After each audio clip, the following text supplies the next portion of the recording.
भी हमारे आदरणीय शोज साहब का स्वागत किया जाए। तालियों की गड़गड़ाहट चलती रहनी चाहिए, तालियों से उनका स्वागत होना चाहिए।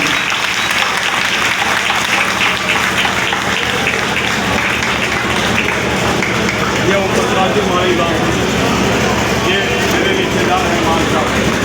मैं फोटो में से फोटो खींचे हुए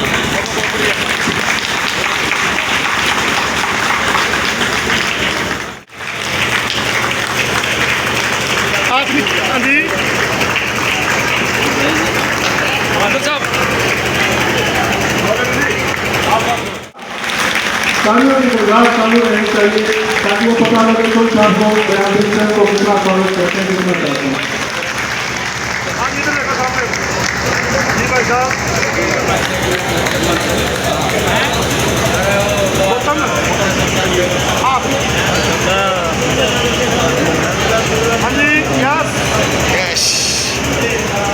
एनजी के स्वागत के लिए करती आनी चाहिए। पूरे आगे करूँगा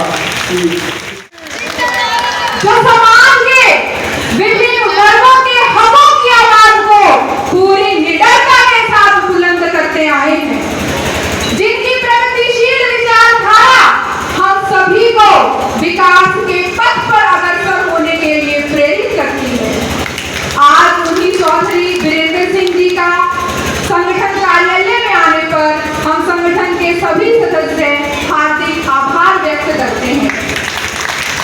माननीय चौधरी वीरेंद्र सिंह जी से एक नम्र निवेदन करना चाहते हैं कि हरियाणा की राजनीतिक राजधानी कहा जाने वाला जिला जींद, जो सन 1966 से लेकर आज तक विकास के पथ से कोसों दूर रह गया है, जहां के नौजवानों को रोजगार के अवसरों की तलाश में दूसरे शहरों और राज्यों में भटकना पड़ रहा है, जिसे ऐतिहासिक व भौगोलिक दृष्टिकोण से सर्वाधिक महत्वपूर्ण होने के बावजूद भी बार बार अनदेखा किया गया है।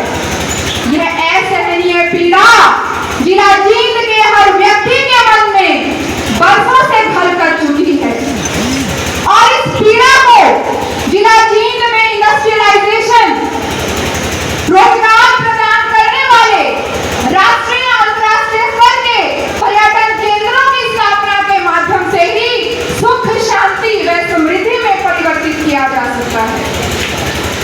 हम संगठन के सभी साथी माननीय चौधरी वीरेंद्र सिंह जी से एक नम्र अनुरोध करते हैं कि संगठन की 5 सूत्रीय मांगों को आज जन जन की प्रिय कांग्रेस पार्टी के मैनिफेस्टो में शामिल करवाने का आश्वासन हमें प्रदान करें।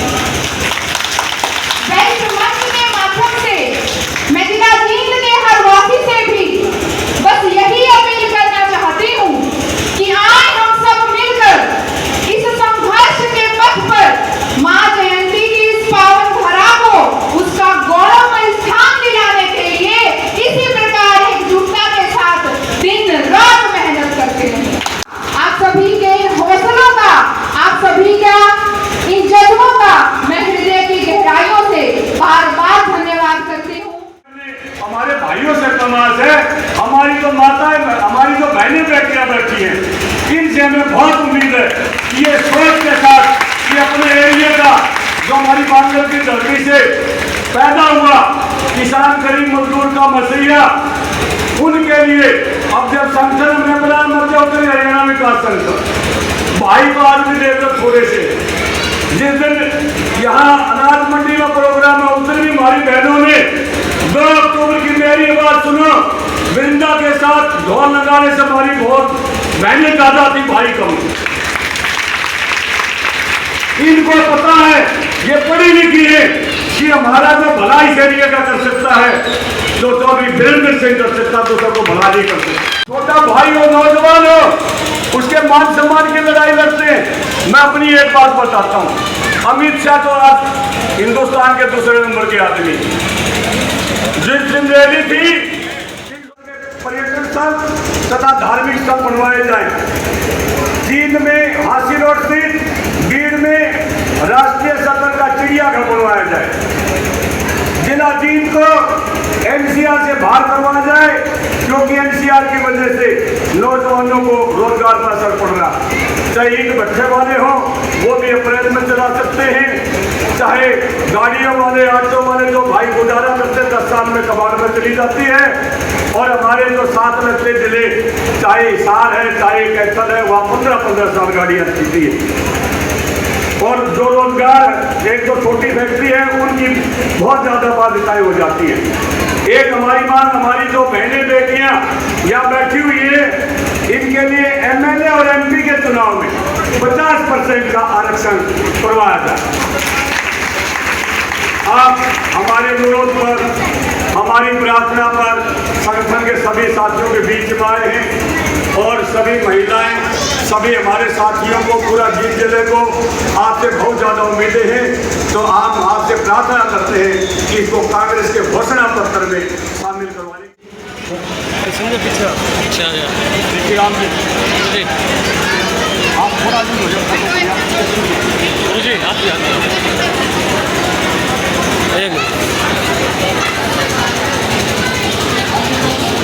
संजय फोटो लिए गए।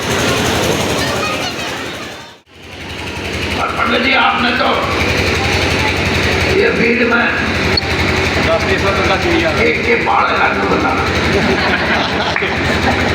लोग तो शेर देखना चाहोगे। ये पंडित जी कहते शेर देख रहा था, छोरी ने शेर नहीं बना तो देखने की लोड़ नहीं। बड़ा तो और एक मेरे के पास पानी भरा रखा है 1000 किले में, मेरे के पास है ना। अगर तारा राज बन जा तो मेरे वाला जो 1000 किले है उनमें पर्यटन स्थल ऐसा बन सकता है, कई 1000 बच्चों को तो वहां रोजगार और लाखों करोड़ों के लिए वहां पर्यटन आए और इस पैसे से इस इलाके का लाभ हो। बहुत सी चीजें ऐसी करनी है और भाई हम करेंगे। और मैं इतना जरूर कहूँ कि अपनी बहनों को कहना चाहता हूँ, हम ये अगर बापे बूबे आ जाए इन्हें तो सोचोगे तो फिर मैं भी सिद्ध हूँ, मैं राजनीति का सिद्ध हूँ। मेरी मान लो, इकट्ठे होकर लड़ाई लड़ लो, ये सारा देश जिसने समझू देखते हो ये कौन है रे, ये किसका है, कड़े से बना है। फिर और लोग देखने जाकर ये दिन से कौन आई, ये दिन से कौन आया। आप अपनी व्यवस्था को मजबूत कर लो, अपनी राजनीति को मजबूत कर लो, ये हरियाणा के लोग आपको देखने आएंगे। ये है कि मैं जितना भी होगा अपने इलाके के विकास के लिए, क्योंकि अब मैंने चुनौती लड़ाऊंगा और तीखा लड़ाऊंगा और लोग मेरी बात मानते रहे तो कई जगह ऐसे इंजेक्शन हुआएंगे कि याद रखने में इसलिए आपने आज बहुत अच्छा कार्यक्रम किया, इकट्ठा होके करो। मैंने बताया 50-55 का रोड़ा है, हम भी पूरे कार्तिक में पूरे गीत गा कर नहीं सारा महीना खोजो। हाँ ये 50 जो डालो कार्तिक से भी आता है, रगड़ा लगाओ, लोगों में जाओ और अपने आप को मजबूत दिखाओ। करने आप कोई तीखे सवाल पूछते हो तो उसका भी जवाब है और सीधे साधे पूछते हो तो उसका भी। मीठे बोलो तो उसका भी जवाब नहीं, ये कुछ मीठे बोलोगे उसका भी जवाब है, मीठे बोलोगे।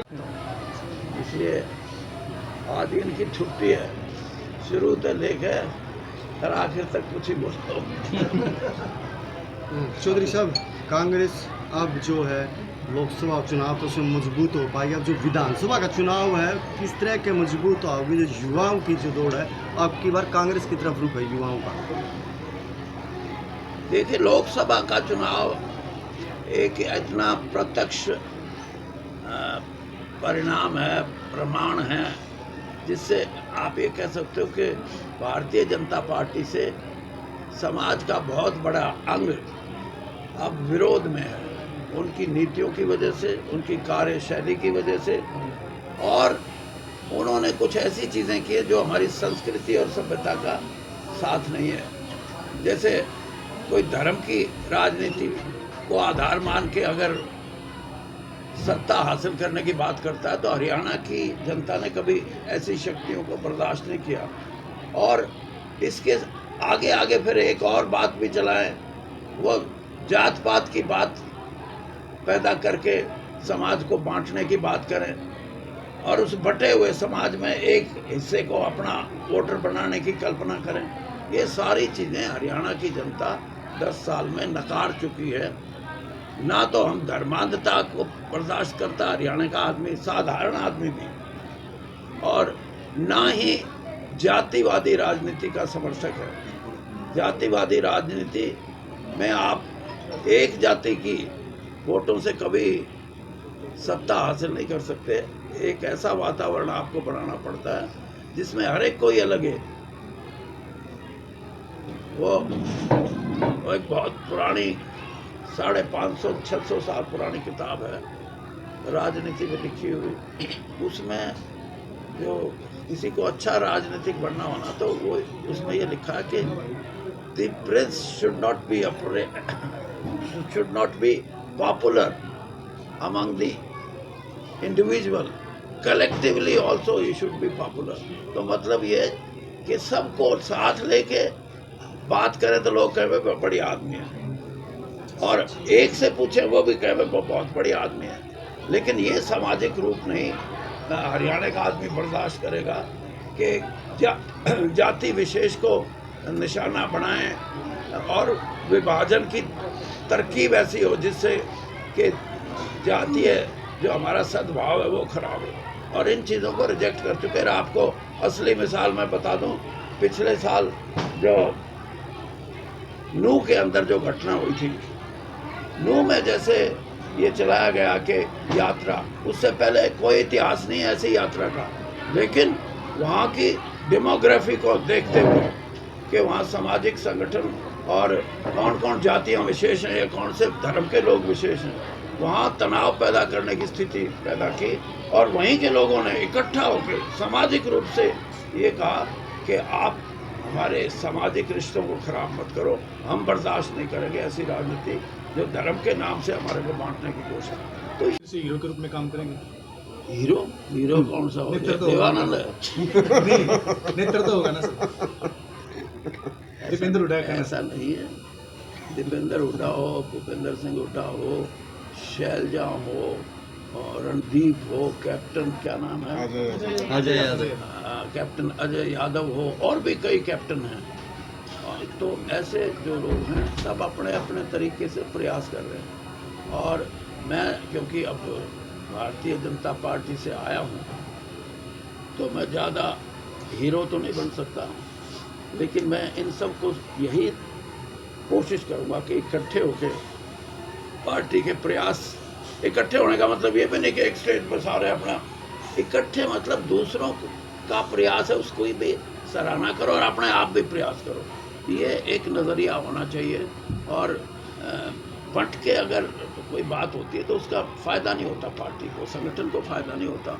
और आज सभी मतदाता भी ये समझ चुके हैं, मतदाता की भी यही सोच है कि भाई कांग्रेस के लोगों इकट्ठा होकर लड़ाई लड़ो तो आज सारा हरियाणा बड़ा भारी बहुमत से आपको कामयाब करेगा। और ये नज़र आती है ये बात। ये क्या लगता है चौधरी साहब, ये इकट्ठे हो पाएंगे? क्योंकि शैलजा अलग पद यात्रा निकाल रही है, अलग आप बताओ क्या लगता है? वो अलग अलग चल रहे हैं ना? नहीं, ये अलग अलग नहीं है। अब ये अलग है, मैं यहाँ जो बोल के गया हूँ। नहीं वो तो नहीं, फिर आप ये लिख सकते हो यहाँ तो फलाने का फोटो नहीं था, टिकड़े का नहीं था, ये नहीं है। प्रयास जो हैं वो इस दिशा में होने चाहिए कि पार्टी को मजबूती मिले। ये हो कि पार्टी को मजबूती मिलेगी तो एक आदमी नहीं दिलवा सकता। इसीलिए मैंने हीरो की बात, हीरो कोई नहीं होता इसमें। तो क्रिकेट की टीम ने अभी वर्ल्ड कप जीता है, तो वो तो जो 11 के 11 हैं हीरो, तो यहाँ भी 11 से ज़्यादा हीरो है भाई, ऐसी बात नहीं। नेतृत्व वाली बात है, नेतृत्व वाली बात। नेतृत्व भी अभी देखो, नेतृत्व किसका है? नेतृत्व है उदय भान जी का, जो अध्यक्ष हैं पार्टी के। और ये बात सही है कि अध्यक्ष की रहनुमाई में ही हमेशा पार्टी लड़ती है, कोई भी पार्टी हो, खासतौर पे कांग्रेस में। तो मैं अभी 2 बार अध्यक्ष रहा हूँ, लेकिन कांग्रेस के बारे में एक बहुत पुरानी कहावत है कि यहाँ जो अध्यक्ष होता है वो कभी चीफ मिनिस्टर नहीं बनता। अध्यक्ष रहते हुए कोई चीफ, भजन लाल जी थे, जब अध्यक्ष बन गए तो चीफ मिनिस्ट्री गई। मैं 2 बार रहा, मेरी चीफ मिनिस्ट्री दोनों बार गई। तो इसी तरह और बहुत नाम हैं। निहाल सिंह यादव हैं, और रामशरण चंद मित्तल हैं, और बनारसी दास गुप्ता हैं, फूलचंद बुराना हैं। कितने नाम हैं कि ये कहावत हमेशा सही उतरती है। अब देखते हैं उदयभान जी इस कहावत को और ये जो प्रथा को अलग होके कुछ हो सकता है। चौधरी साहब वो जो टी क्या सीएम की जो टीस आपकी, मेरे को, मैं इतना जरूर कह सकता हूँ कि 20-25 नए लड़के लड़कियां मैदान में आके एमएलए बन गए तो मेरी टीस नहीं, मैं ये कहूँगा कि मैंने पा लिया जो मेरी इच्छा थी। मेरी इच्छा को चीफ मिनिस्टर की बात थोड़ी है। अगर मेरे जो विचार हैं, मैं कई बार ये सोचता हूँ विचारों का अगर पूरा करना है तो संविधान और जो हमारी प्रथा है पार्लियामेंट्री डेमोक्रेसी की, उसमें चीफ मिनिस्टर का ऑफिस बहुत पावरफुल है और वहीं से सभी चीज़ें उपजती है। जबकि मैं ये कहता हूँ कि चीफ मिनिस्टर ऑफिस जो है उसका विकेंद्रीकरण होना, प्रजातंत्र में किसी भी ऑफिस का विकेंद्रीकरण करोगे तो वो प्रजातंत्र स्वस्थ है, मजबूत है। सेंट्रलाइज करोगे पावर को, जो चीफ मिनिस्टर ऑफिस में होती है, और सिर्फ एक हरियाणा की बात नहीं, मैं आपको हर स्टेट के बारे में बता सकता हूँ। ये प्रथा हटनी चाहिए और विधायक को अपने अधिकार होने चाहिए, मिनिस्टर को अपने अधिकार होने चाहिए, मुख्यमंत्री को अपने अधिकार होने चाहिए, और जो कलेक्टिव रिस्पॉन्सिबिलिटी कैबिनेट की है वो अलग है, वो भी होनी चाहिए। आपने मन से एक बात बोली